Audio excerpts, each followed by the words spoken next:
টয়লেটে যদি 8 minute 10 minute আপনি সময় ব্যয় করেন, এই দোয়াটা পড়ে বসার সঙ্গে সঙ্গে ইবাদত আরম্ভ হয়ে যায়। বলেন ওইটাও আবার ইবাদত? হ্যাঁ, ওইটাও ইবাদত। ওখান থেকে যখন ডান পা দিয়ে আপনি বের হয়ে বলেন গফরানাক, কি বলেন?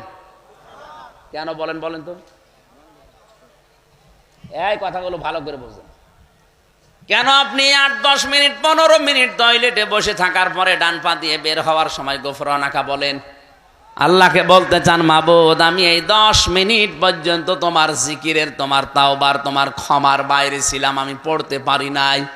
এই জন্য বের হওয়ার পরে আমি তোমার কাছে বলছি গফরানাকা, আমাকে আগে মাফ করে দাও। আলহামদুলিল্লাহিল্লাযী, সব প্রশংসায় তোমার। আযহাবা আন্নিল আযা ওয়াফানি, প্রশংসা এই জন্যে করছি যে তুমি আমার পেট থেকে গান্ধা জিনিসগুলো বের করে দিয়ে, এই কষ্টদায়ক বিষয়গুলো বের করে দিয়ে তুমি আমাকে নিরাপত্তা দিলে, স্বস্তি দিলে, শান্তি দিলে। এই শব্দটা শুধু বলা না, বাস্তবে যদি আমার আল্লাহ সত্যি এটা বন্ধ করে দিত, টয়লেট যদি কারো বন্ধ হয়ে যায়, প্রসাব যদি বন্ধ হয়ে যায়, ডাক্তার আছে, আমারও কয়েকদিন আগে চট্টগ্রামে থাকাকালীন বন্ধ হয়ে গিয়েছিল প্রসাব। ডাক্তারকে দেখানোর পরে আমারে বলছে 12,000 টাকা খরচ হবে এটা আবার চালু করার জন্যে।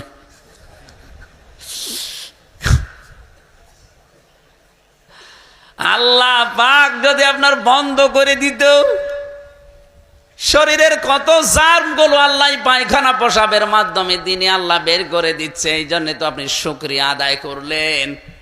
এই যে যতক্ষণ থাকলেন পুরা 8-10 মিনিট আপনার ইবাদত হিসাবে গণ্য হয়ে গেছে। বলেন সুবহানাল্লাহ।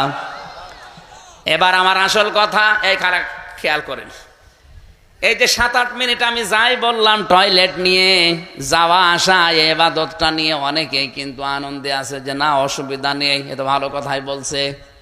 আরে ভাই, 8-10 মিনিট টয়লেটে থাকা যদি ইবাদত হয়, বিশ্বনবী যে 10 বছর কোরআন দিয়ে রাষ্ট্র চালালেন, এটা ইবাদত না?